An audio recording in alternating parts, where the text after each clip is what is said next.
to say a few things about how we will conduct this meeting. I want to acknowledge that COVID-19 is causing us to alter our usual procedures. Due to the ongoing pandemic, Council Chair Zelli has determined that it's not reasonable or prudent to conduct in-person meetings at this time. Accordingly, Met Council members will participate in this meeting by phone or other electronic means, and this Transportation Committee meeting will be conducted under Minnesota Statutes Section 13D.021. Because we are conducting the meeting electronically, all votes must be taken by roll call. Before we start the meeting, we need to establish whether there is a quorum. With that, Becky, could you call the roll, please? Chambliss.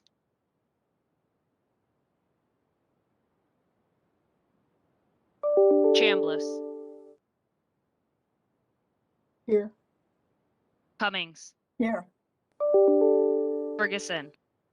Fredson. Here. Gonzalez. Sterner. Here. Zirin. Barber. Here. And with the quorum being present, I call to order the meeting for the Metropolitan Council Transportation Committee for October 11, 2021. Our first order of business is approval of the agenda. Did any council members have any changes or additions to the agenda? All right, seeing and hearing none, we'll say the agenda is approved. Next, we're on to the minutes. It's the approval of the minutes from the September 27th, 2021 meeting. Did anyone have changes or additions? If not, I'd entertain a motion to approve the minutes. This is Sterner. I'd make a motion to approve the minutes. It's moved by Sterner. Is there a second? Cummings seconds. Seconded by Cummings. Is there any other discussion? Seeing and hearing none, Becky, could you call the roll, please? Chambliss. Aye. Cummings. Aye. Ferguson. Fredson. Aye. Gonzalez. Sterner. Aye. Zirin. Barber. I think I heard Councilmember Zarin say aye. Just wanted to make sure you heard that as well. Yep. Very good. With that, the minutes are approved. Next, we're on to the TAC report. I believe we have David Fenley here tonight. Good afternoon, everybody. David Fenley, TAC Chair. It's nice to be here, Chair Barber and council members. Our meeting on Wednesday, we had two items on our agenda. The first one was an update on the Blue Line. It's nice, obviously, that this is up and running again, and we look forward to being able to use it in 7 years, I think is what it is. We spent the rest of the meeting in a robust discussion talking about ways or things that we can do to bring other items onto our agenda. I'll just go through a couple of the things we talked about, and also plant the seed if you all have suggestions about things for us to hear about or contribute to, by all means. One thing we talked about actually, which was because we just got word that the Purple Line was renamed, was the naming conventions. We thought it was a little funny that not all the colors line up with the style of transit, but I'm sure y'all have been through this much more than we have. One thing that we'd like to do annually is get a presentation on driver training. We think that we would have a lot to contribute there. Another thing too would, if there's a way for our committee to be more involved in other committee vacancies, and that's under the interest of having our community be aware of the vacancies and potentially apply for other committee vacancies. That is all I have for y'all today. I appreciate it. Short update. It was a pretty easy meeting on Wednesday, so I'm happy to answer any questions. Thank you, David. Councilmember Cummings. Thank you, Madam Chair. It's really just a comment, Mr. Finley. I really appreciate what you bring to this meeting, and I love your updates. I like the agenda items that you're proposing perhaps to add to your meetings. I think the input that you bring to this committee is really, really valuable. So any way that we can increase that, I think, is a step in the right direction. So thank you for that. Thank you, Councilmember. Thank you. Are there any other questions or comments? Just a quick comment. So first of all, I'll definitely get in touch with our person who circulates the vacancies out to all of us and make sure that that information gets to you. We do have vacancies both on TAC and TAB coming up. So those will be, I think they will be interviewing late this fall for those positions. So we'll make sure that you have that information. And we have that's my kid stealing food. Sorry. We have General Manager Koister is on the line, so I'm sure he heard your comment about getting some information on our operator trainings, and we'll make sure we get something set up with the committee as well. I see Wes pop on. Did you have any comments on that, Wes? No, only that I wanted to acknowledge that I heard the comments about the trainings and appreciate them. Thank you. Perfect. All right. Any other questions or comments from council members? All right, thank you, David, and thank you for coming again. We appreciate it. Next, we're on to our other reports, and we have MTS Acting Director Venowitz here first to present. Thank you, Madam Chair. Just a couple quick updates on ongoing processes. Amy, you're breaking up pretty bad. Just mentioned, we are also receiving Oh, I'll turn my video on. Okay. Is that better? Thank you. Yes, much. Okay. I'll be pretty brief. We have a couple ongoing processes. One of the ones you just mentioned is the TAB vacancies. And that is, I can't remember the exact districts. It's for 4 of the districts combined, and then also our modal representatives. And the first application deadline is next Monday, and I think we are a little light right now on applications. So if you know people that have been thinking about it or interested in our work, I would encourage them to apply. We also are currently receiving comments on the regional solicitation and also regional bike network update, and that also ends next Monday. We are getting comments, so there is not a lack of comments there, but if you have people, constituents and advocacy groups that you want to encourage to look at the solicitation and send in comments, we would appreciate. The final reminder is that we have a transportation policy plan amendment that will be making its way through the process. The first step in that is the TAC planning meeting this Thursday. So if you happen to hear anything related to those changes, it is starting at the technical level, and it will not be to TAB until November, and then at the council in early December. But if you hear any related issues with that, we'd be happy to meet with anyone and walk through the amendment so anything is understood before it comes before the council. All right, thank you, Amy. Are there any questions from council members? I do encourage everyone to reach out to your networks to help us find good candidates for both TAC and TAB.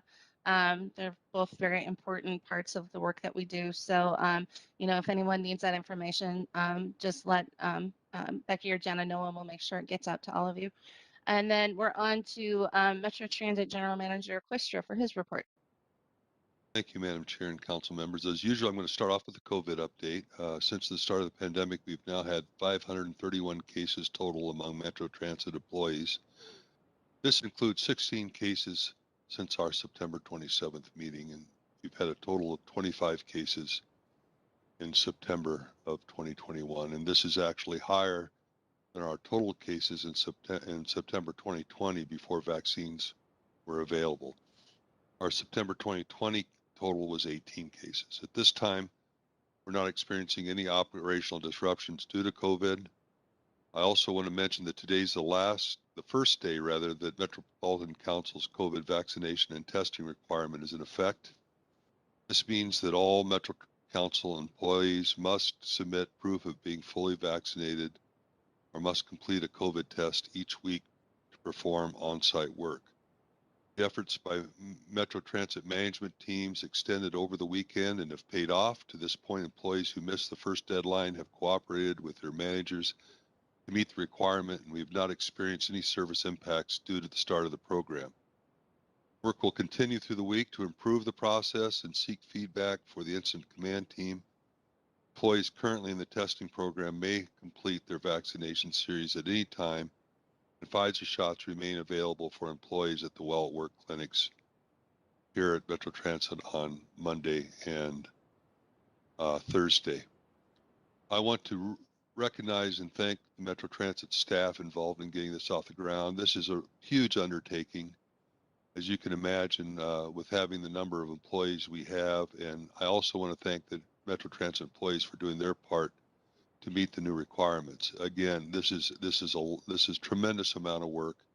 It required nights, weekends to get accomplished. We're still working at it, and I just can't say enough about the abilities of our staff and our employees to make this work so that we don't lose service as a result. I also wanted to, as a matter of course, provide an operator update at this meeting, but today Brian Funk will cover the topic as part of the information item in the agenda. I just want to mention that the operator shortage remains among the starkest challenges we face as we work towards ensuring we have reliable service that will lead to us rebuilding transit ridership as we emerge from the pandemic. I want to end on a couple of positive notes. Metro Transit is lucky to have many long-serving operators over the years, and we still have around 140 employees with more than 30 years of service. One of these individuals, train operator Harry Mandick, was recognized last week as the Minnesota Public Transit Association's Operator of the Year. The award was announced at the organization's annual conference and was celebrated at Harry's home base, the Green Line Operations and Maintenance Facility.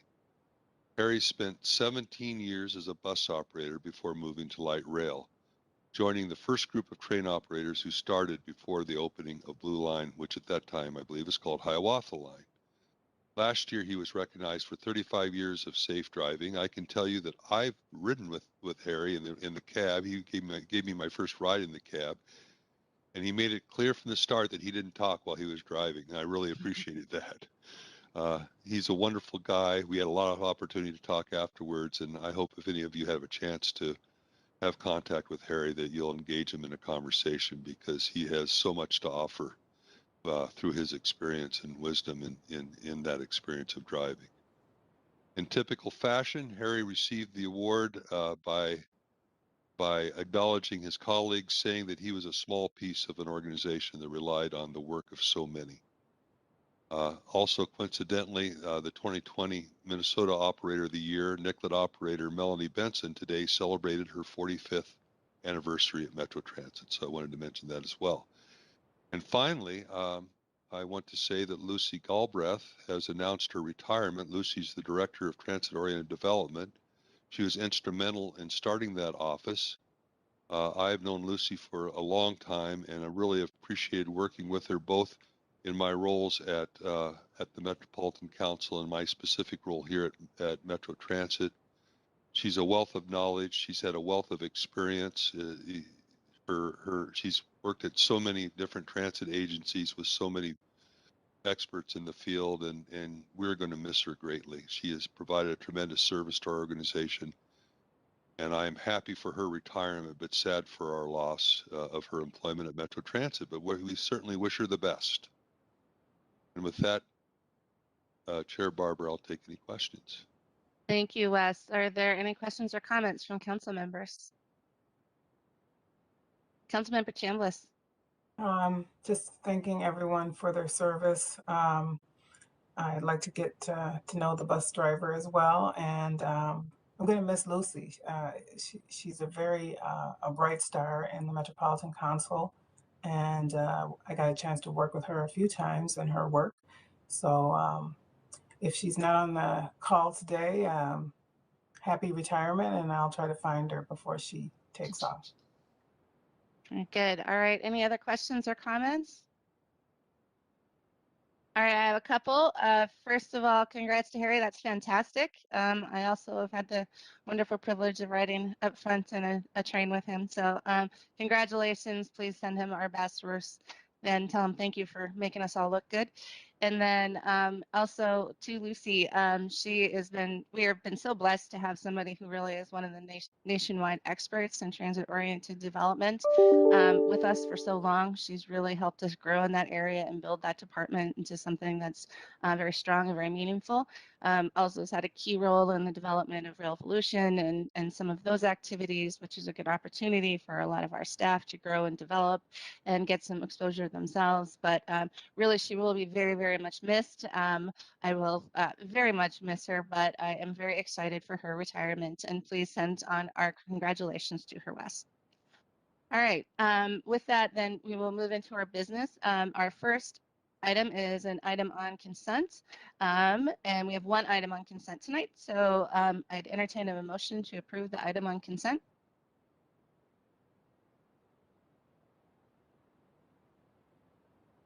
Cummings moves. Barbara, this is Sterner. Oh, okay, I'll do a second then. Thank you. Moved by Cummings, seconded by Sterner. Is there any other discussion? Seeing and hearing none, Becky, could you call the roll, please? Chambliss, Aye. Cummings, Aye. Ferguson, Fredson, Aye. Gonzalez, Aye. Sterner, Aye. Zirin, Aye. Barber. Aye. With that, the motion carries and the items on consents are passed. Next, we're on to business item number 2021-251. It's purchase agreement with Luminator Technology for bus video technology. And we have Paul Colton here tonight. Welcome, Paul. Thank you, Chair Barber. Good afternoon, council members. I do have the following action item for you this afternoon, and that is that the Metropolitan Council authorize the regional administrator to execute a sole source agreement with Luminator Technology Group to purchase up to 540 digital video recording camera systems, including spares, in an amount not to exceed $2,950,000. Luminator purchased Apollo video camera several years ago and is still offering the same high quality equipment that they did when we went out for an RFP back in 2016. And we awarded them a 2-year agreement back then and began to replace our outdated and unsupported Variant camera system. And it has become our legacy camera system, still used by Metro Transit and MTS today. So MTS has requested pricing for up to 540 video systems from Luminator. The pricing that was provided was $1,500 less per system than what was originally ordered on the RFP pricing and subsequent orders after that. So a substantial savings to the council on this particular purchase.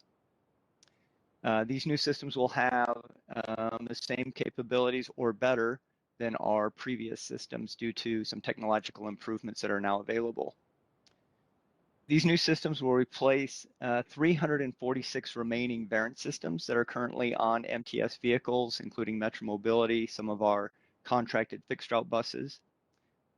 We would also, as part of this plan, would install 83 TransitLink buses with this system so that we can also monitor service on those vehicles and address any issues that might occur on the bus in TransitLink service. Finally, this project is funded through Regional Transit Capital, and this project was approved by the council in previous capital amendments. So the funding is all in place to purchase these camera systems.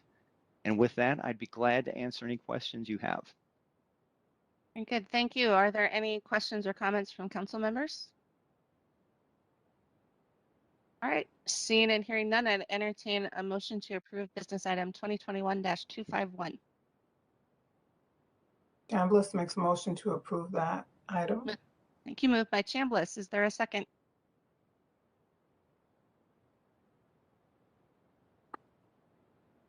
Second by Sterner. Seconded by Sterner. Is there any other discussion? All right, seeing and hearing none. Becky, could you call the roll, please? Chambliss, Aye. Cummings, Aye.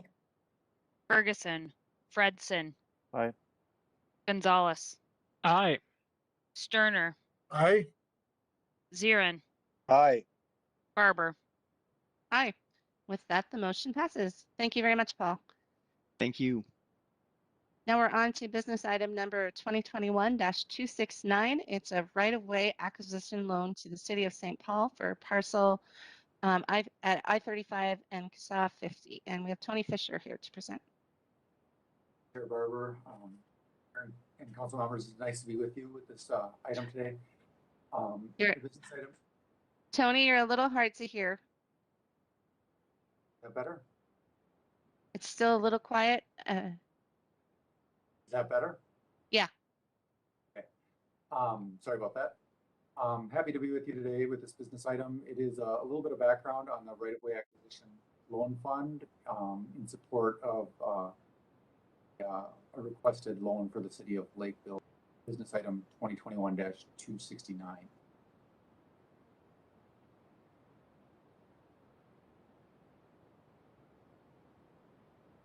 Oh, next slide.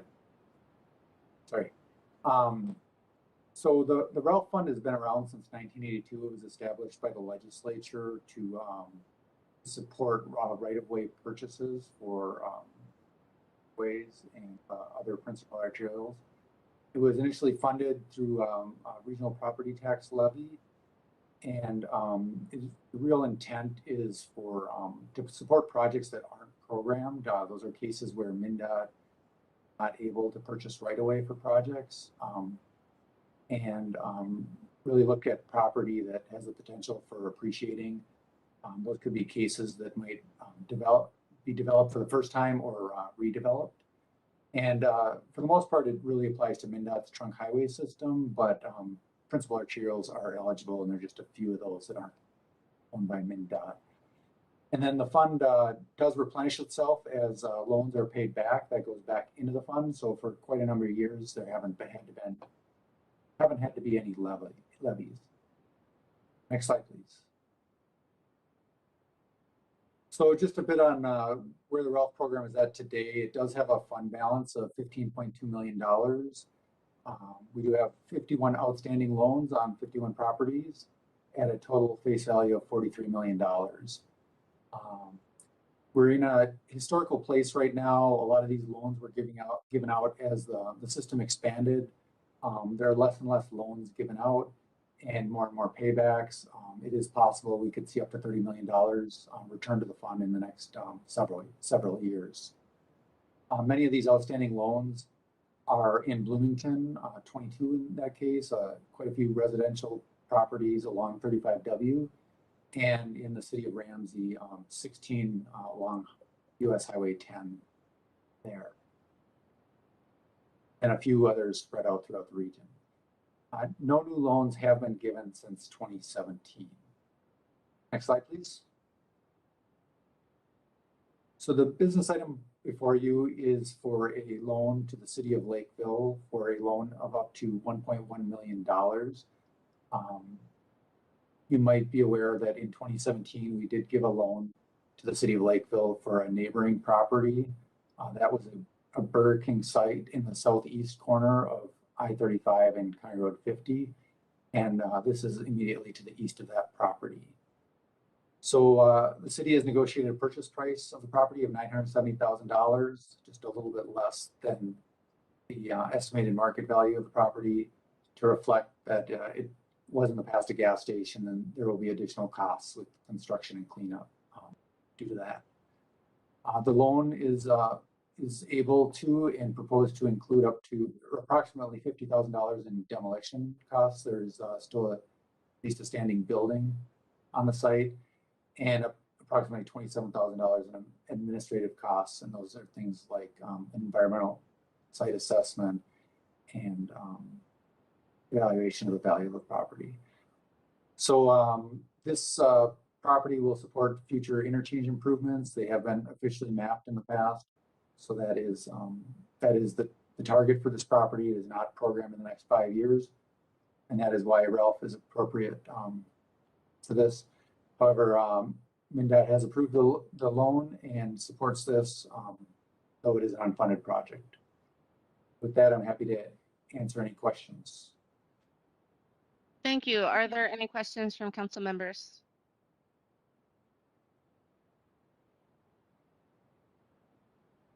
All right, seeing and hearing none, I entertain a motion to approve business item 2021-269. This is Sterner. I'd make a motion to approve the item. It's moved by Sterner. Is there a second? Fredson, second. Seconded by Fredson. Is there any other discussion? All right, seeing and hearing none. Becky, could you call the roll, please? Chambliss, Aye. Cummings, Aye. Ferguson, Fredson, Aye. Gonzalez, Aye. Sterner, Aye. Zirin, Aye. Barber. Aye. With that, the motion carries. Thank you, Tony. Next, we're on to business item number 2021-99 revised. It is the Gold Line Master Utility Agreement with the Office of Minute, and we have Chris Beckwith, I believe, here to present. Thank you, Madam Chair and committee members. If my audio cuts out, I will turn off of my video, so just let me know. Okay. I am presenting business item 2021-99 revised, kind of an unusual business item before you today. The reason we're bringing this back for approval for the Transportation Committee and Met Council again is because the agreement type changed, because the contracting relationship changed, and we found that out during our negotiations. We also found out there's some additional costs that I can run through with you. So first, let's discuss that the agreement type changed. It is a Master Utility Agreement, an MUA, instead of a Subordinate Funding Agreement, an SFA. And we, in working with the Contract and Procurements Unit and the Office of Equal Opportunity at the Met Council, we would determine that it should instead be this MUA, which then results in the relationship not being a subordinate, that it's not a subrecipient relationship. So the Federal Transit Administration actually considers a utility owner that they are not treated as a contractor, they're or a subrecipient, but they're the actual property owner of the utility infrastructure. So we are not hiring Minnesota IT Services. We're not hiring them to do the work, but we are reimbursing them for relocation of the costs of assets under an FTA funded project. So as a public utility, they're exempt from certain FTA procurement requirements, such as disadvantaged business enterprise requirements. However, Minnesota IT, which is a state of Minnesota public entity operating under the Department of Administration, would follow their own procurement guidelines, including any DBE requirements under the Department of Administration. So that was a determination we made working with the Contracts and Procurement Unit, also coordinated that with OEO as well. The other thing that changed was that the costs increased slightly. Minute is, again, a state of Minnesota entity, and we determined there's additional fiber duct bank that we needed to pay for the relocation costs. So the cost did increase slightly. So the business item, the proposed action under this revised business item is that the Met Council authorized the regional administrator to negotiate and execute a Metro Gold Line Bus Rapid Transit Gold Line Master Utility Agreement with Office of Minnesota IT Services in an amount not to exceed $2,863,601. And with that, I'm happy to answer any questions. Thank you. Are there any questions from council members? All right, seeing and hearing none, I'd entertain a motion to approve business item 2021-99 revised. So move. Moved by Gonzalez. Is there a second? Fredson, second. Seconded by Fredson. Is there any other discussion? All right, seeing and hearing none. Becky, could you call the roll, please?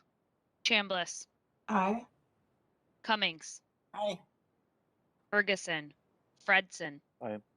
Gonzalez. Aye. Sterner. Aye. Zirin. Aye. Barber. Aye. With that, the motion carries. Thank you, Christine. Next, we're on to business item number 2021-252. It's UBSend's sole source for Minneapolis bus garage. And I'm not sure who is presenting today. Yes, Madam Chair, this is Marilyn Porter, Director of Engineering and Facilities. Welcome, I'd like Marilyn. to introduce, thank you, appreciate that. I'd like to introduce Stephen Smith, and Stephen Smith is the newest member of the Engineering and Facilities team, and Stephen will present the business item. Stephen joined us in July of this year as a Senior Project Coordinator, and in his role, Stephen will be contributing to the team working on the new Minneapolis bus garage. As well as implementing and supporting other capital improvement efforts. So with that, Stephen, thank you. Thank you, Marilyn, and good afternoon, Madam Chair and council members. This is business item 2021-252. The proposed action is Met Council authorize a sole source for UBSend system. Next slide, please. So a little bit about the background is that the UBSend system is used throughout the Metro Transit bus garage personnel to find and assign available buses for work, and it's similar to an internal GPS system. This hardware will interface with the Hostis scheduling software to highlight buses that are assigned. Metro Transit has been utilizing the UBSend system since 2010. A sole source is required due to the existing software and hardware being proprietary. This will be for procurement in the new Minneapolis bus garage system. The main user is the bus dispatch and maintenance. And in 2021, a similar business item for some of the existing hardware was authorized to as well. That was business item 2021-121. Next slide, please. I always like to show a little bit of the system. And so in the middle left, the sensor there, that's the main sensor that we're purchasing. There's about 160 sensors that will be placed throughout the maintenance and dispatch area of the new garage. These sensors triangulate using RFID tags. That's shown in the bottom. This is bus tag that are mounted on the buses. The end user map displayed on the upper left will display the location of the bus throughout the garage and then important information about the bus as well. The proposed action for today is that Met Council authorize, award, and execute the sole source contract 21P292 with UBSend for the dollar amount not to exceed $750,000 for the software and hardware. With that, is there any questions that I can answer?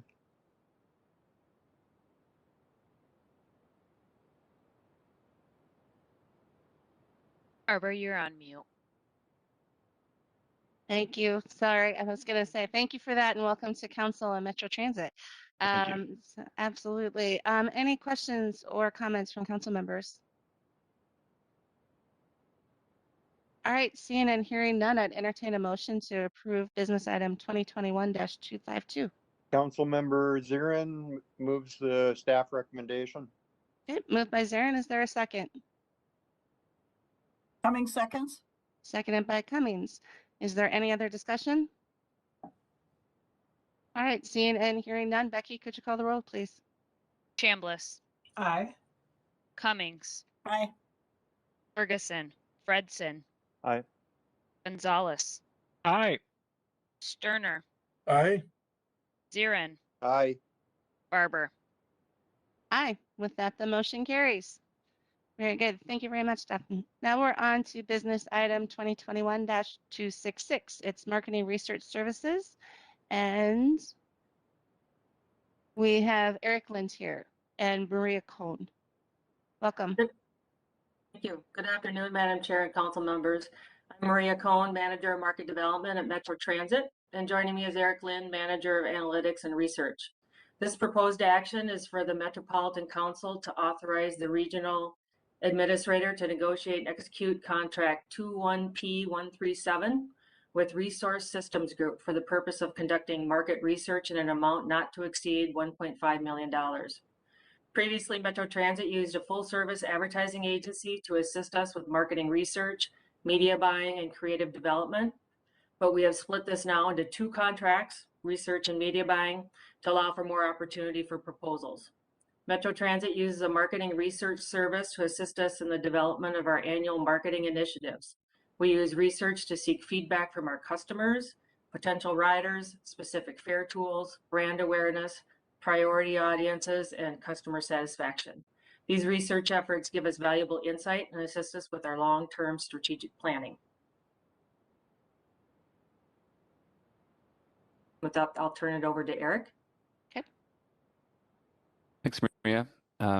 Yeah, so we had really good response from the request for proposals. There were 5 firms that put in pretty good bids, and what really stood out about the vendor that we're going with is their understanding of the strategic nature of the issues that transit is facing right now. In other words, they look like they were going to be a very good partner for us in understanding what our riders and our potential riders want from transit, and how to find out, what we can do to keep them on board and get them on board. They had really good grasp of the challenges that transit is facing, of course, during this, unsettled time with the pandemic. And they've done similar work and have experience doing similar work in other agencies across the country. And then also, RSG has been a partner in other local efforts. And so we knew that they understood the local market and some of the issues that we face here in the Twin Cities region. So as we met, we had strong responses, but RSG stood out for these reasons. And so we're recommending that that is the firm that we go with to support this work. So this action will advance several Thrive outcomes that will help us rebuild transit, grow ridership, and offer more transit options. It will also connect more residents in our region to jobs and housing opportunities and support more transit-friendly development. And with that, be happy to answer any questions. Thank you very much. Are there any questions or comments from council members? Councilmember Chambliss. Thank you, Chair Barber. I'm really happy to see that this contract was split to allow for more opportunities for contractors. I think that's great. I know several council members had made that recommendation, and to see this in fruition this year is fantastic. And then secondly, are you able to speak to some of the ideas or experiences that allows this contractor to have more knowledge and ability to help us with the local market?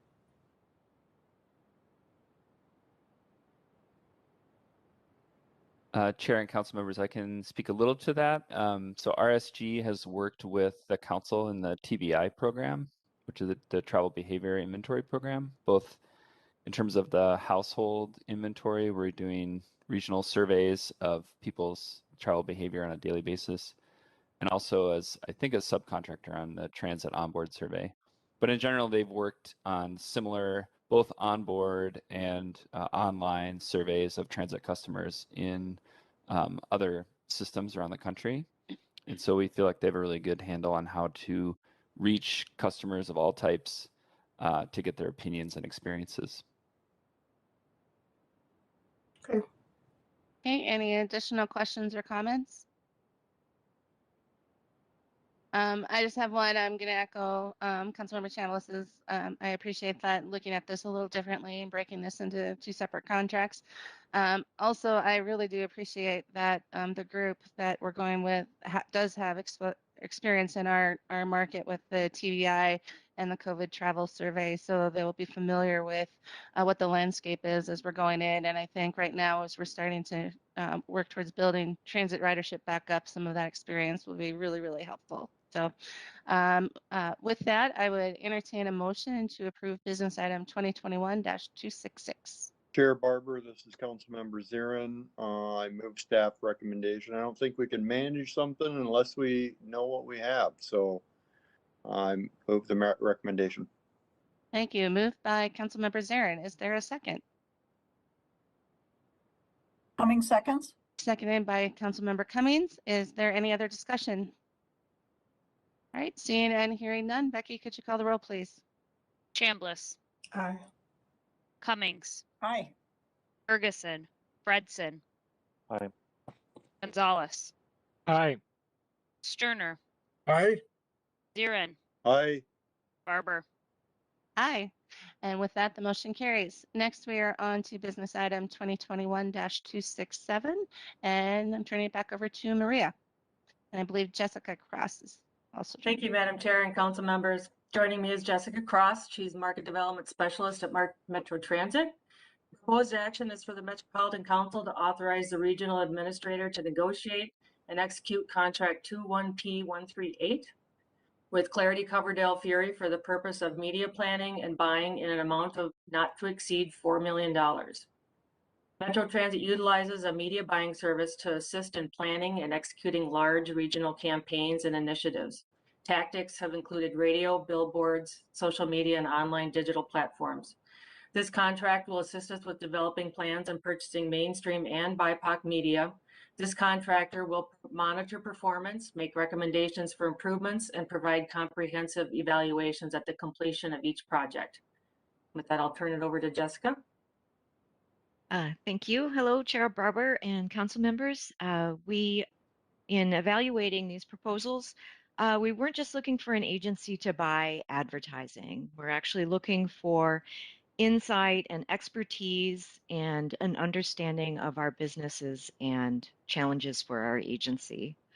And so we would like to go with Clarity Coverdale Fury because they specialize in the public sector and affecting behavior as opposed to selling product.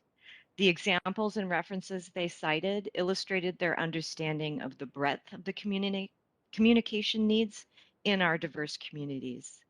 Clarity Coverdale Fury has also focused on partnering with media providers to build trust and expand understanding of diverse audiences. Maria? So this action will advance the Thrive outcome of equity and prosperity by providing Metro Transit with critical expertise in communicating with priority audiences. Clarity Coverdale Fury has a depth of experience and community partnerships with BIPOC media and organizations that will help us to expand our media reach and deepen our community connections. And with that, I'd be happy to answer any questions. Thank you. Are there any questions from council members? Councilmember Gonzalez. Thank you. I just have a question about the agency's collaboration with other media companies that are centered on reaching out to diverse communities. I just heard from the presentation and from the materials that they do, in fact, collaborate with other folks that have that expertise. My question would be that I do think that the council has not done a good job in really connecting with those communities in the past. And if we have used this company before, perhaps the context that they have within the BIPOC communities are not working out. So I'm speculating a lot here because I don't know the specifics of the contract or who they're working with. But I would just suggest that if when you're completing the process with this vendor, that you inquire who they're using in order to reach out BIPOC communities and see if there are other voices or other agencies or businesses that could be addressed or reach out to so they can, really connect with the communities. So it's more of an observation at this time, but hopefully, we can do a better job in reaching out to BIPOC communities. So thank you. Thank you, Councilmember. Are there additional questions or comments? Councilmember Chambliss. Yes, I would agree with Councilmember Gonzalez and would be interested in also getting that information. I know several BIPOC businesses that have sites that do advertising. And I'm not sure, who this organization works with. I know sometimes when an organization works with other companies or businesses, they may list, who they're working with. And so that they give more exposure. So if you could bring that feedback to them and see if they would be open to identifying some other partners that are part of our MCOPE universe, that would be great. Or outside of the MCOPE universe if they meet our DBE goals. Thanks. Madam Chair and council members, if I could respond. Actually, already covered Del Fury in their proposal. They listed out several, probably 10 to 12 media organizations that they're actually already working with. And they are currently actually working on something for us, wrapping up their contract right now where they're buying some BIPOC media for us. And that was part of the reason why we really were impressed with their presentations, because they already have some established relationships with media and with some community organizations that can help us do outreach into the priority populations that we want to get to. Thank you. Are there any additional questions or comments from council members? All right, then I'd entertain a motion to approve business item 2021-267. A motion to approve that item by Chambliss. Moved by Chambliss. Is there a second? Second by Gonzalez. Seconded by Gonzalez. Is there any other discussion? Seeing and hearing none. Becky, could you call the roll, please? Chambliss, Aye. Cummings, Aye. Ferguson, Fredson, Aye. Gonzalez, Aye. Sterner, Aye. Zirin, Aye. Barber. Aye. And with that, the motion passes. Thank you very much, Jessica and Maria. Thank you. And now we can move on to information, but ahead of that, we can look at the items to go consent or non-consent. I would say all of the items that we went through tonight can go on consent to the full council, unless I see any disagreement on that. All right, very good. Oh, Councilmember Chambliss. Yeah, I was just thinking that 266 and 267 might be helpful for other council members to weigh in on. I think that's a good point. It's also shows that demonstrates some of the responsiveness to requests that we've been discussing. So I'm happy to have those moved on consent. Perfect, thanks. Okay, absolutely. All right. Very good. Then we are on to our information items. The first one is the Twin Cities Highway Mobility Needs Analysis, and we have Steve Peterson here tonight to present. Yeah, thank you, Madam Chair and members. Also with me today is Paul Zach from MnDOT's Metro District, and we do a lot of studies with MnDOT in our role as the MPO for the region. So you may have seen Paul here in the past several years. But this was a multi-year effort here, and you can see the consulting team we worked with was led by SRF, but also included Sambatech, Texas A&M, and Associated Consulting Services. And if you go to the next slide, please. The goal of this study effort was to do something we hadn't done in the region before, and that was to look at highway mobility and set a performance measure and target for that, and come up with different outcomes for different investment levels. And sounds fairly simple, but something we hadn't done. In fact, the more we learned about it, it hadn't been done probably anywhere across the country to date yet. So to cut to the chase, this is the summary slide here. First is the performance recommendation that we have is to use a Twin Cities highway mobility target of 40 hours of annual delay per person to calculate MnDOT's 20-year investment needs on the state highway system. So this would be a decrease of 5% of the total delay from 2040 and 25% down from the 2040 base. And of course, we did use a per person as the performance measure here because we're adding another 500,000 people, so it's to take that into account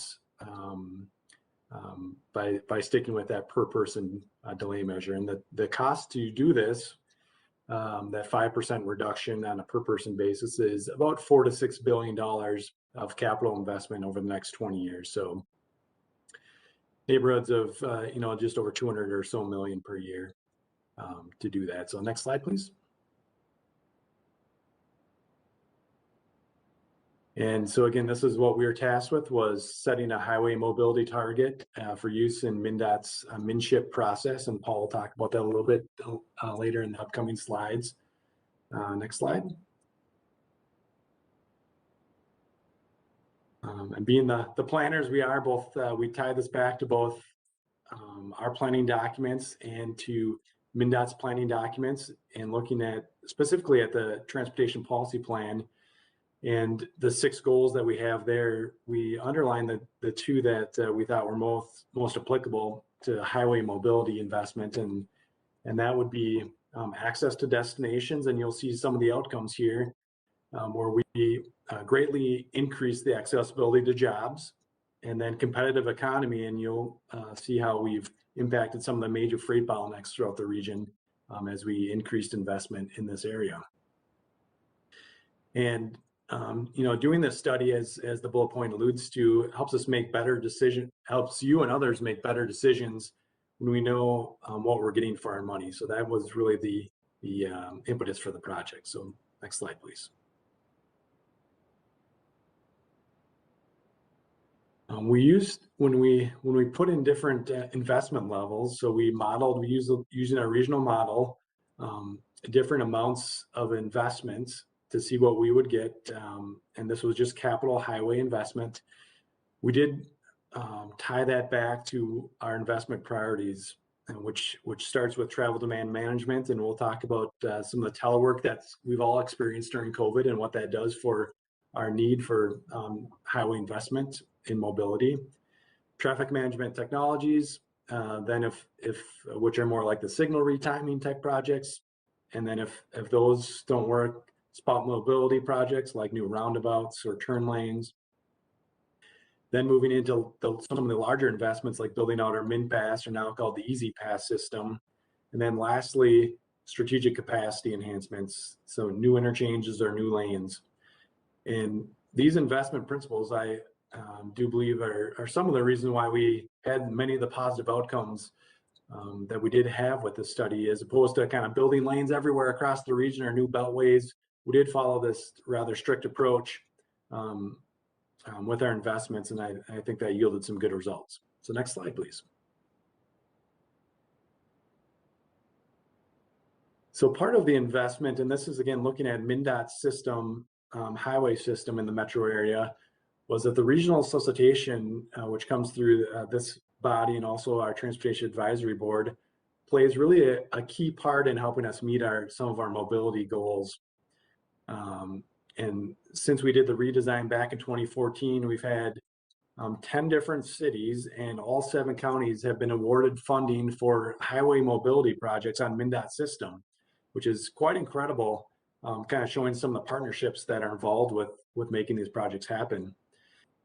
Typically, the regional solicitation pays for about 1/3 of these project costs. The local city or county another 1/3, and then MnDOT the remaining 1/3.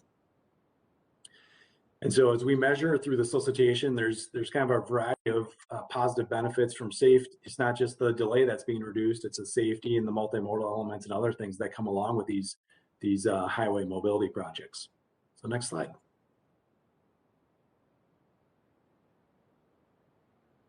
And of course, there's lots of ways you can measure congestion on your system. And we went through a long process in coming up with delay per capita, and you know, there's job accessibility. There's a whole numerous ways that's measured across the country, but this was really the best way, and one of the few ways where we could forecast the outcomes out to 2040 and see what we would get for our investment. And that was really one of the key reasons why we use delay per capita. And you can see some of the other ones shown here. Next slide. Now getting into the results, I will turn it over to my colleague, Paul Zek from MnDOT. Thank you, Steve. Chair Barber, committee members, thank you for having us today. I am going to turn off.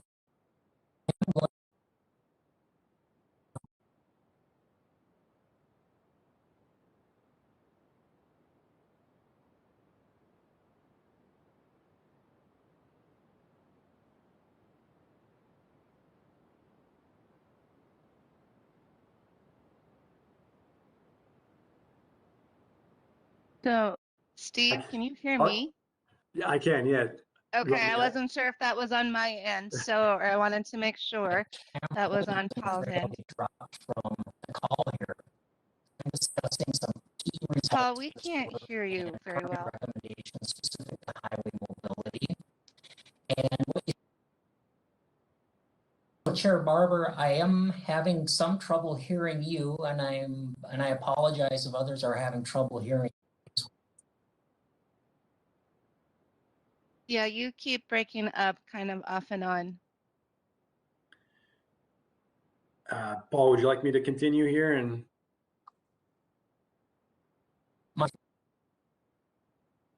yeah, sure. Okay. No worries, Paul. We've all had this happen, so. Get from here. And thank you. Yeah, we'll go through some of these slides rather quickly. It was more for you to have the slide deck for your information, but this is showing the delay per person. And on the bottom slide in the columns is different investment levels, ranging from our kind of no investment to what's shown in the current revenue of the TPP, increased revenue, and then a couple hypothetical scenarios beyond that. So as you can see, as we put more capital investment into highway mobility, such as min-pass lanes, we do see the delay per person decrease. So the modeling did work from that perspective. Next slide. One of the key findings was job accessibility, and this is what the average Twin Cities resident, the number of jobs they can reach in 30 minutes. And you know, we are going to be adding on upwards of 200 or more thousand new jobs here by 2040. And you can see as we increase that investment, the number of jobs that each person can reach in that time, in a 30-minute time frame, greatly increases. So a nice finding of this study. Next slide, please. This one's showing vehicle miles traveled, and this is maybe another hot topic that we've been hearing in having other conversations about, is looking at vehicle miles traveled and potential reduction targets over the long term for the state as a whole. And our modeling wasn't conclusive, I don't say, on vehicle miles traveled. What we did see was that population growth was really the biggest driver of VMT, but then as different levels of investment had a lesser impact on that. We'll be studying this issue more moving into the future. Next slide. Here's all the assumptions that went behind the vehicle miles traveled, and won't go through these in detail, but we did, in the modeling effort, we did look out to 2040 and the land uses that have been improved for each community, and that is in the model. What it was in the model was if any investment, such as a new interchange, would deviate from that 2040 land use or population growth and make a change as a result of that investment. So that's something that we're going to be looking forward into the future. And when we did some of the emissions modeling, the other thing that we did note is that, you know, another major driver moving forward is the fuel efficiency standards and electric vehicle adoption. I know Tony Fisher, who presented earlier on a different topic, but his EV studies has been brought to this group, but some of those are have large impacts on the emissions that we're likely to see in the future. Next slide. From a competitive economy standpoint in the freight, we did look at MnDOT has a list of the biggest freight bottlenecks in the region. Some of those being ones that have received funding recently, like 494 and 35W, the interchange where they received corridors of commerce money. This is showing as we increased investment, we can touch nearly all of those freight bottlenecks and make improvements to those, and that obviously has benefits to the entire economy and to our residents here. Next slide, please. We did a high-level equity analysis and looked at a few aspects of highway mobility. One of them was, does the number of jobs accessible change depending on the location or the different income, race, or ethnic groups across the region? We didn't see a large deviation in the number of jobs when you cut the data in a couple different ways there. And then the second avenue that we looked at was, if we make investments in highway mobility, what does that do for transit delay across the region? And we did find a good result there, and that making this investment benefits not just passenger vehicles, but also a lot of the transit routes that are using MnDOT's network of highways throughout the region. Next slide, please. So in the middle of this project, COVID started, and we obviously saw what telecommuting did to our congestion levels across the region. It essentially nullified them where there was no congestion across our system. Now we're seeing those rates, freeway volumes about 5 to 8% below normal, and some of our non-freeway routes at normal levels or even have more volume across them. But certainly telecommuting is one of the cheapest, least expensive, and most effective ways we can reduce the demand on our system. And so we looked at a number of different telecommuting rates moving forward, and found, not surprisingly, that has positive impacts on less capital need for highway investments if we can get more people telecommuting across our system. Next slide, please. One more. So again, now that we have the background, we'll tie it back to that performance target, which is the 5% improvement, which is essentially trying to keep delay across the system essentially stagnant or hold it steady as best we can so congestion doesn't go out of control. Next slide. This goes through some of the results that we just walked through. This is in the executive summary that is tied, or that was tied to the agenda. Slide, please.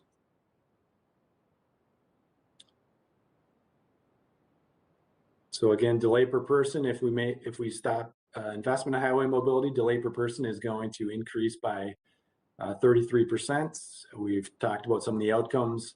If we meet that highway mobility target, we looked at the capital highway investment approach, but of course there's a range of solutions to help us meet that goal, from travel demand management, transit, bike ped investment, land use changes. There's a variety of ways to get there. So it's not just high capital investment that can get us there. And then lastly, telework certainly is another effective strategy in reducing delay across our system.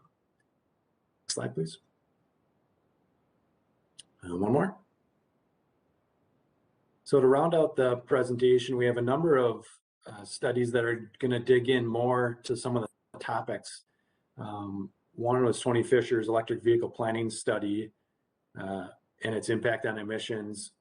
Cole Hineker from our staff is leading a travel demand management study that will be kicking off yet this fall. Next year, you will see a regional transportation and climate change measures. And we just touched on the topic a little bit today on the connection between transportation investment and greenhouse gas emission rates. So we're going to dig into it even more so with this next study, and look forward to those results too.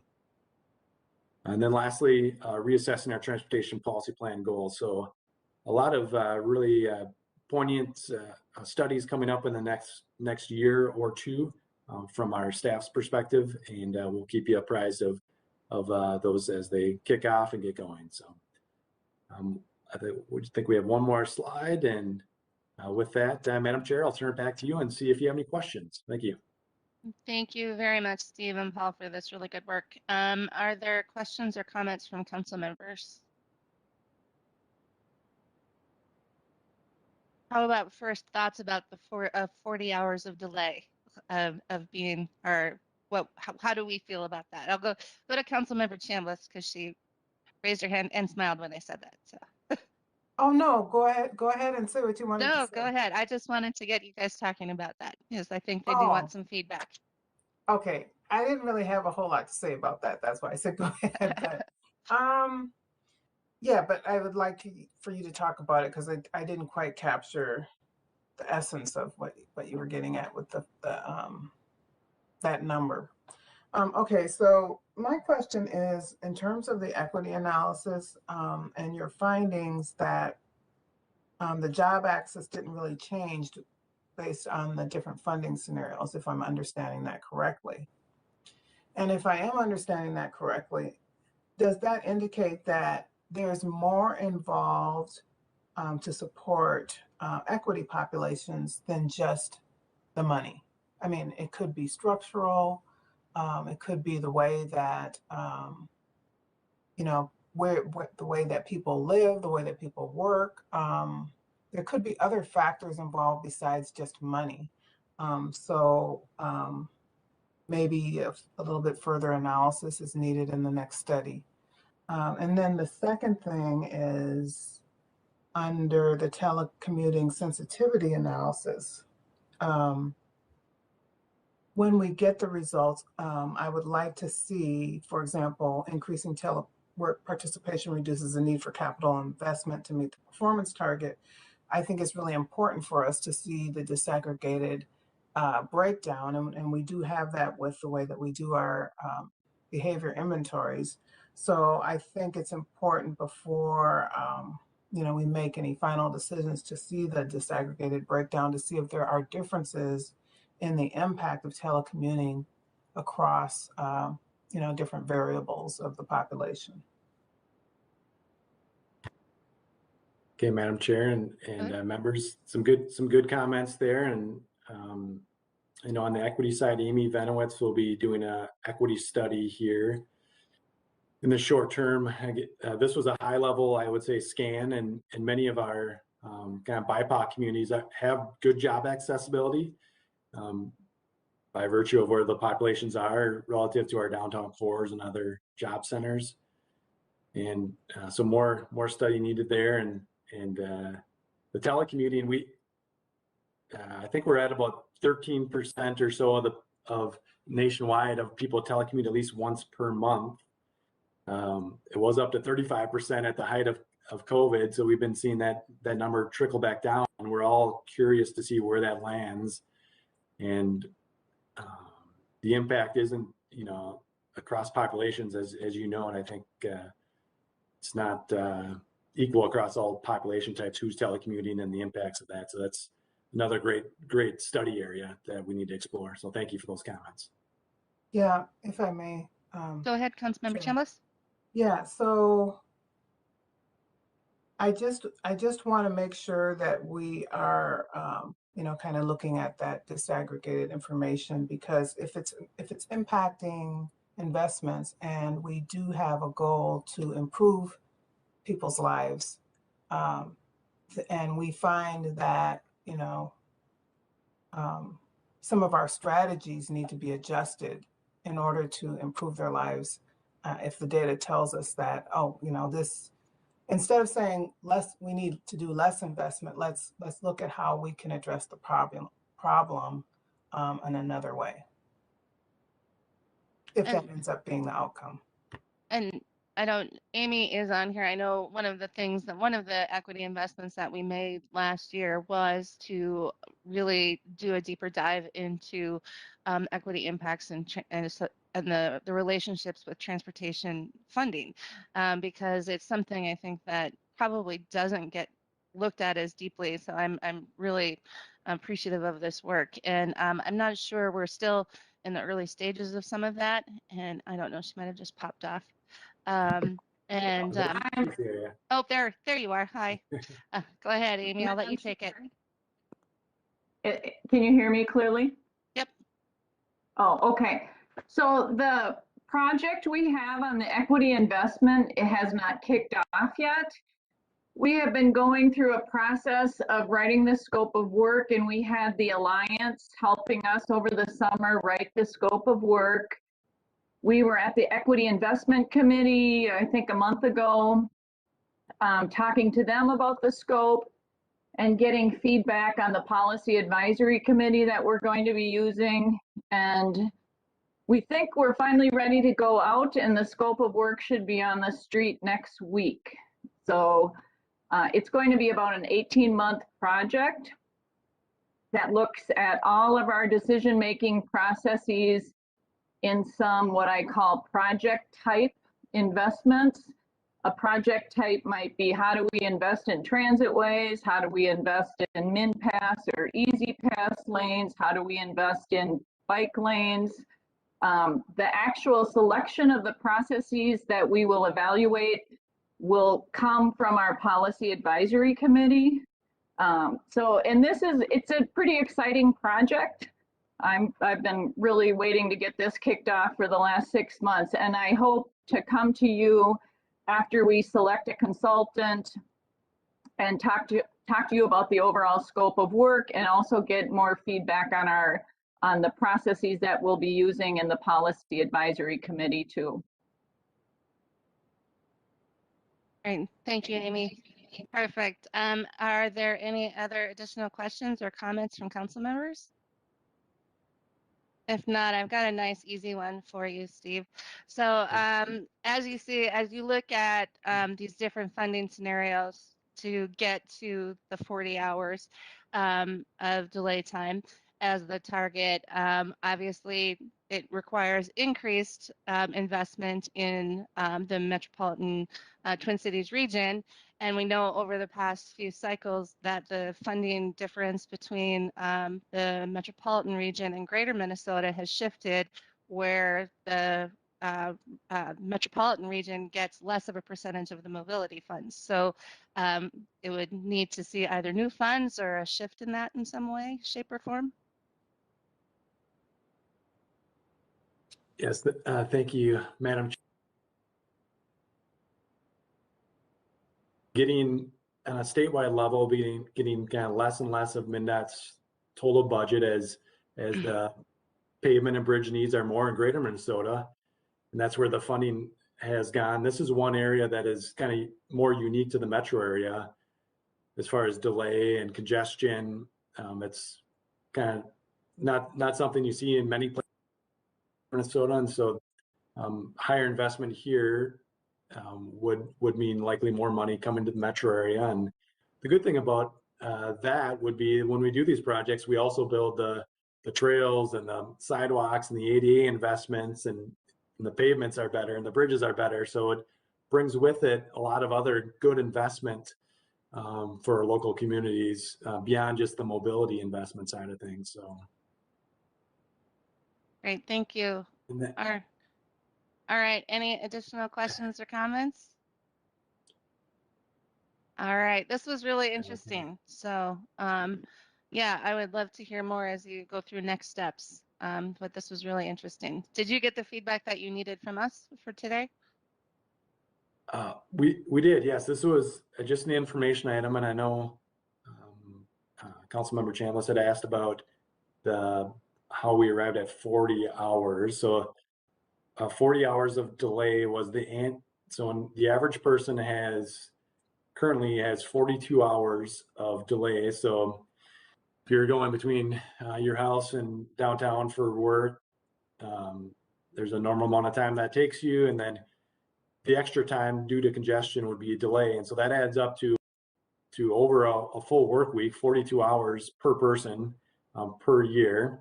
Usually when we do performance measures, we try to show some level of improvement on the existing condition. And so how we came up with 40 hours. Once you start getting beneath that, it gets it's no longer manageable because the dollar values get too high for any, and to think that that's a likely investment option for us as a region or as a state. So a slight improvement, and that's why we went with the 40 hours compared to 42 hours as the current. But I think it's a good way to look as we're going forward when we're looking at increasing population of, at least staying where we are or slightly better. And, that's a big undertaking in itself. It is. Yeah. Thanks so much. That really helped me. That I clarification. should have started with that. Thank you. All right, so one last call. Any other questions or comments? All right, well, thank you, Steve and Paul. Really appreciate it. You're welcome. Next, we're on to our last information item. It's the upcoming service changes and operating hiring update. And we have Adam Harrington and Brian Funk here tonight to present. Welcome. Hi, Councilmember Barber. Are you able to hear me okay? Yes, we are. All right.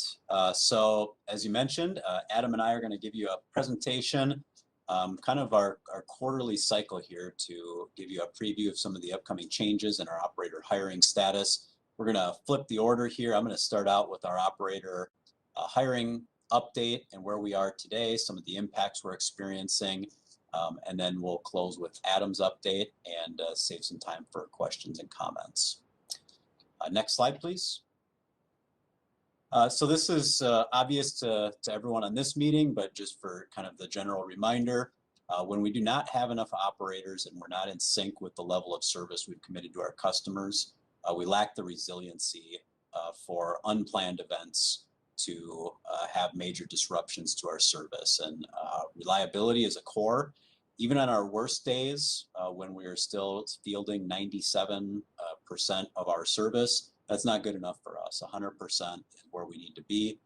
I've been quoted in the newspapers and the media recently describing that challenge that we're trying to achieve. And I mean it. It's been one of our hallmarks at Metro Transit for years, and that's the goal that we need to try to attain every single day. And we know that our ability to retain talent and then hire new talent is going to be a key for driving both our service restoration as well as expansion, as we hear about all of the great projects coming up. Next slide, please. Looking at our current levels, key measure, again, is our full-time operators plus the part-time weekday. And so today, we should have just over 1,200 operators in those two categories. And in reality, we have 1,130. We do have some students in training, which is fantastic.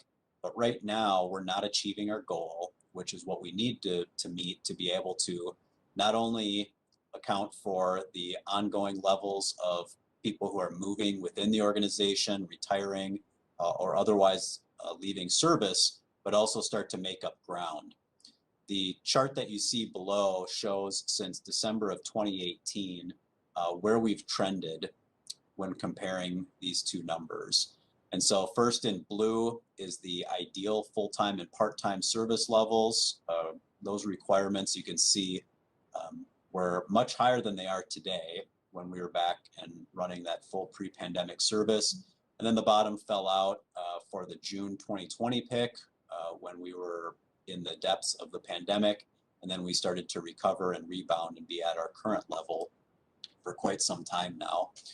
The Service Development Department has realized a number of efficiencies within the scheduling, and so we're able to run a very high service level with fewer operators required. But the red line illustrates our actual experience, and you can see while we were close to fully staffed in December of 18, we had the lines diverging, and then we were very overstaffed for much of the pandemic until about March or April of this year.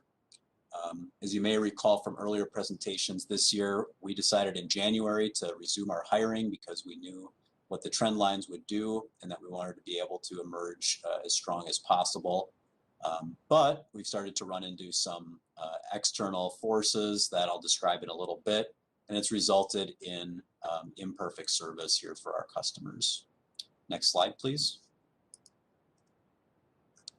This slide shows the sort of scattershot approach to where we see lost service. What we're describing in this chart is lost revenue pullouts. We also have standby buses that we keep track of, but these are the buses that are scheduled for our customers. And so you can see on a month-by-month basis, we've bounced around. This sort of inconsistency is not what we're going to be able to provide for our customers, because back to earlier in the presentation, that dependability and reliability is the key. And so in 2019, we were experiencing challenges, and we were able to pull out of them and rebound, but then we'd have a bad month, or we had weather impacts, and that resiliency was really tested. Then when the pandemic started, we went down and we had virtually no unplanned service impacts until just recently, when that number has started to creep up again. Next slide, please. And another way to illustrate some of the same data is by measuring canceled trips. The prior slide was showing work pieces, so one operator may have anywhere from 1 to 10 or more trips as a part of their workday. And so our Strategic Initiatives Department has been working on measuring trips, which is much more impactful for the customers. That's what people are planning on. That's how they're scheduling their travel with us. And so this chart really is meant to illustrate not the specific details, but it's meant to show this year that January through March into May, there was very little activity. We were very highly reliable. We were in a really good spot. And then as those staffing lines started to diverge, we lost that reliability. So when we experienced things like higher absenteeism, or more people who needed to go in training, or when we had unscheduled or scheduled rail maintenance activities that diverted resources, we started to see a much bigger impact on our customers. Next slide, please. And I know that you all follow the news, and you're really in tune with this. We're not alone. The overall hiring market has been extremely challenging. It's been hotly debated in the news about what the causes are. There's been a phrase called the Great Resignation as opposed to the Great Recession lately. And everyone's wondering, where have the employees gone? And so from a sandwich making shop in the suburbs to St. Paul Public Schools and their high profile challenges that Metro Transit was able to assist with, to recent challenges outlined by being able to ensure the supply chain has products in stores and truck driver shortages. Seemingly no industry has been immune, but those of us who are looking for professional operators have really felt the pressure this year. Next slide, please. And it's not just local. Within our industry, other transit agencies are feeling similar challenges. You can see by a couple of these headlines that whether it's big cities on the East Coast, like Philadelphia, which is SEPTA, the West Coast, Portland, Oregon, or our neighbors to the south in Austin, Texas, who have a very bright future like Metro Transit does, we're all struggling right now to be able to find qualified applicants and enough applicants to be able to come into these critical positions. In fact, earlier today, our marketing director was on a call with APTA, the industry trade group, and found out that this has been something that's been holding back and really harming transit agencies around the country. And so everybody's gone into their bag of tricks that I'll describe here in just a moment, but people are challenged seemingly no matter what the attempts are. Next slide, please. All right, and so as I do with these presentations, I want to describe the problem and then describe what we're doing about it. And so we've really tried to focus this year in particular on ensuring that we are retaining our current operators who we know and love and appreciate, and then also that we're trying to find new operators. And so sort of first in the retention bucket, we've been working on and are continuing to expand efforts for employee support. COVID has really strained our frontline workers.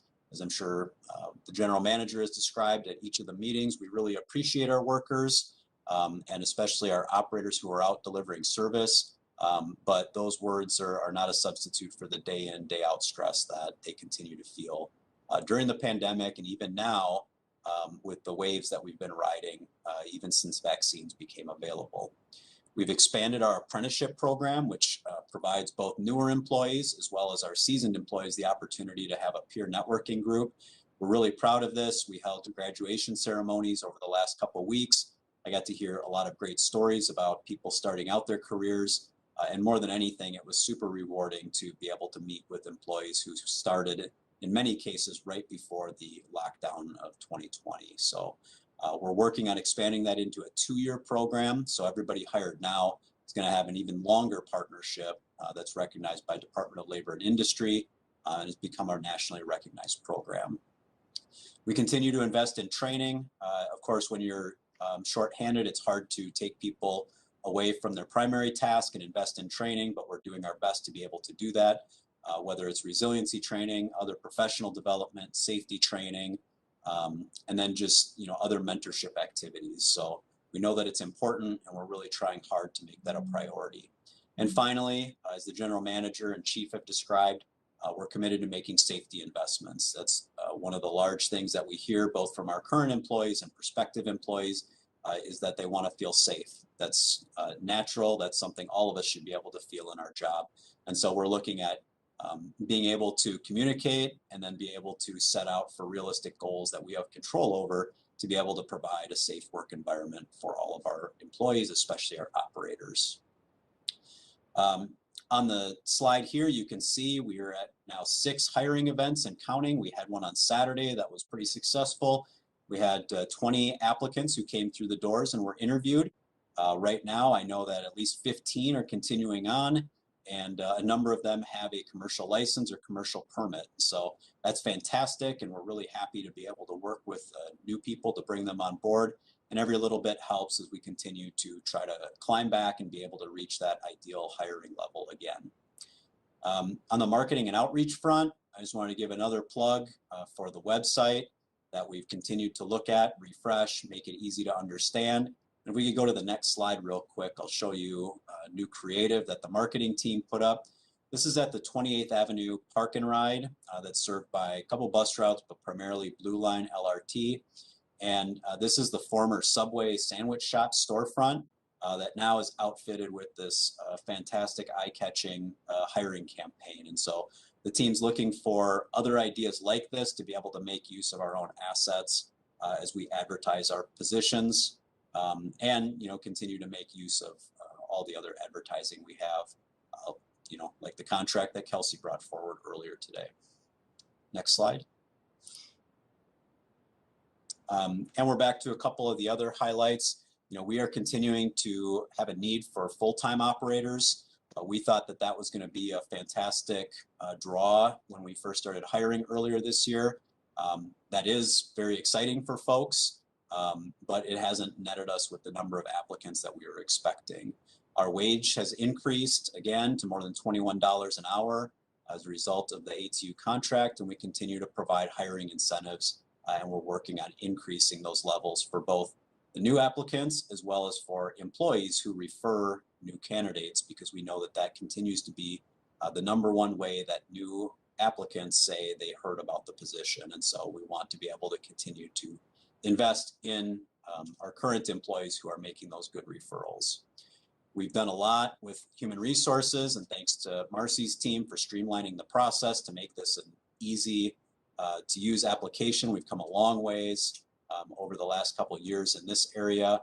We continue to offer our commercial learners permit assistance program. That's really not something that other folks in our industry have caught on to, thankfully. And we have a great team led by Lene and the Workforce Development Group who continue to make those resources available for people to clear. That is typically the final hurdle before they start with us. And finally, as I mentioned, we are staying engaged with the industry. Folks like Bruce, myself, and folks on our team continue our industry peer networking to try to figure out what are some of the ideas that we're able to use so that we're able to emerge from this. And with that, I'm going to turn it over to Adam for a kind of a recap of where we are today and then what we're looking like moving forward towards December. Great, thanks, Brian. Next slide, please. As Brian mentioned, this is somewhat of a recap of all the information that Brian shared, and we've been putting good effort forth, as you just heard, on hiring and how we can get the word out and maintain interest across the region in this opportunity. But the fact remains we're still about 80 operators short of where we want to be right now. And as Brian described, we've missed some work for our customers on both bus routes and LRT. They do get notifications from an e-rider alert when that happens. So we try to communicate with our customers as best we can. And our operations team and customer service department really does a great job in managing those situations. But our ridership remains below 2019 levels, and so we have a little bit of wiggle room to adjust. Next slide, please. Here's the more recent graph that you've seen before showing what our ridership levels are at compared to March of 2020. And you'll note that the blue line, which is local bus, we're running at just under 40, minus 40%. So we've been trending up in the last month or so. And no doubt the fare discount has contributed to that, as well as some people getting back to their regular work patterns. We continue to talk with our partners, both in the business community, but also with universities and high schools, to learn what the travel patterns are planned, that they have in the works, so we can adjust for them.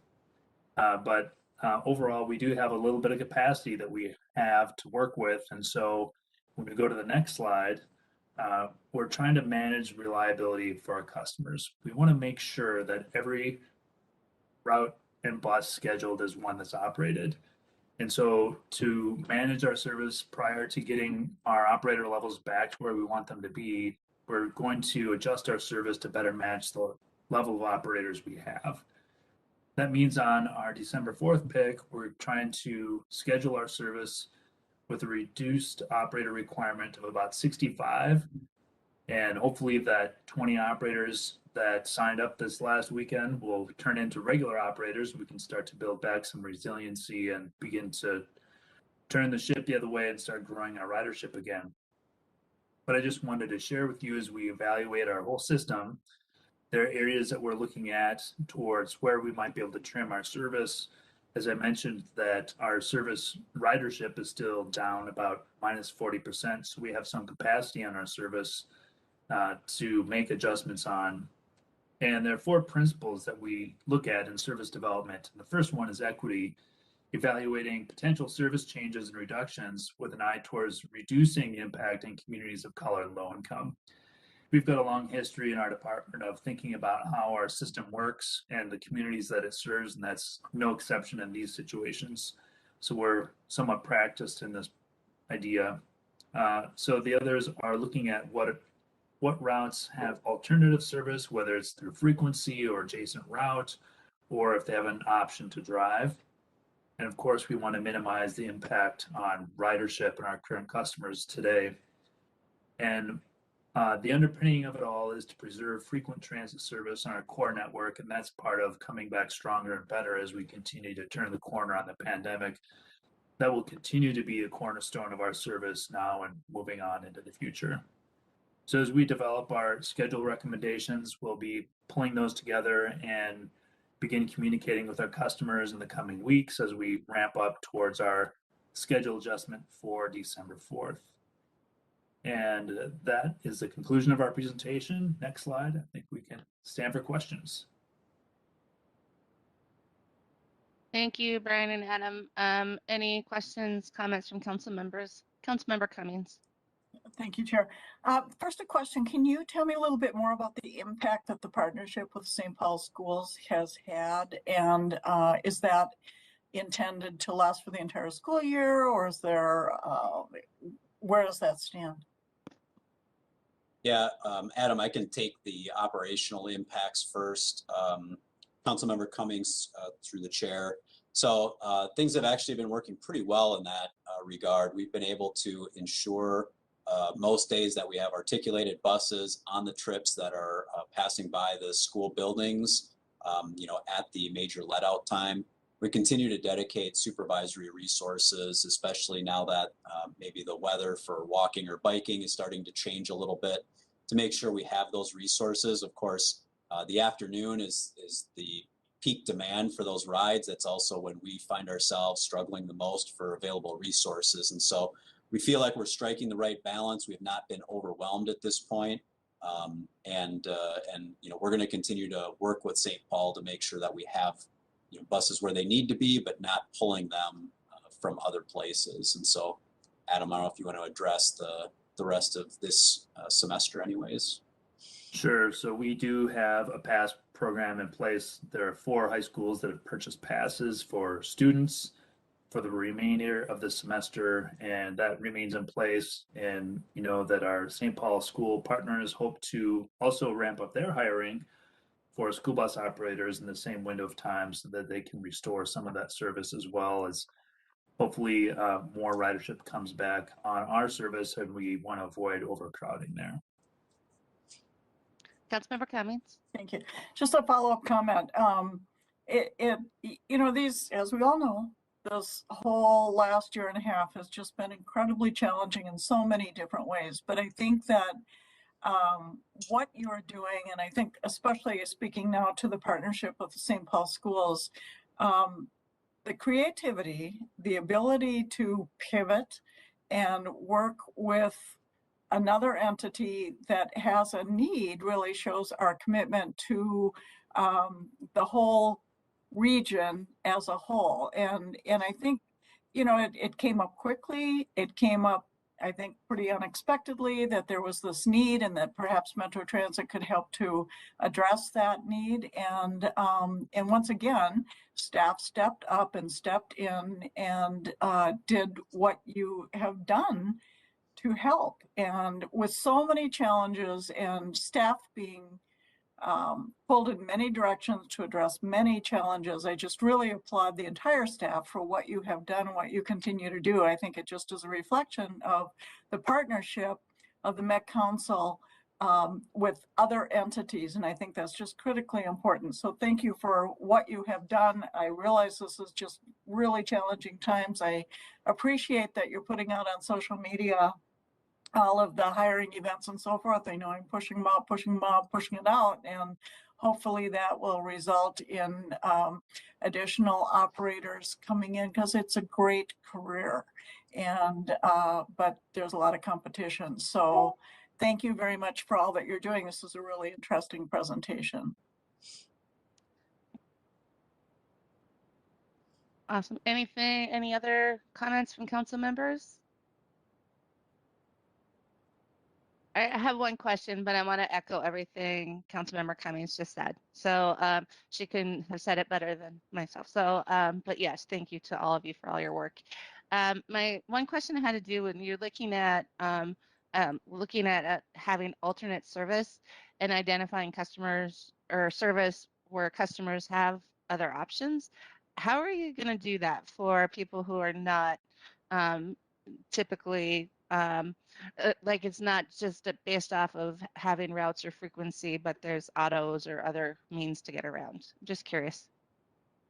Madam Chair, one of the things that we're looking at are commuter express services, and it might be leaning back on the level of service that we hope to provide in the near term in order to provide a little bit more operations capacity, but primarily it's areas where we have extra frequency or extra capacity in buses that can accommodate a lower frequency of service on the same route, or a corridor where there might be more than one route operating and there's a reasonable alternative to that service.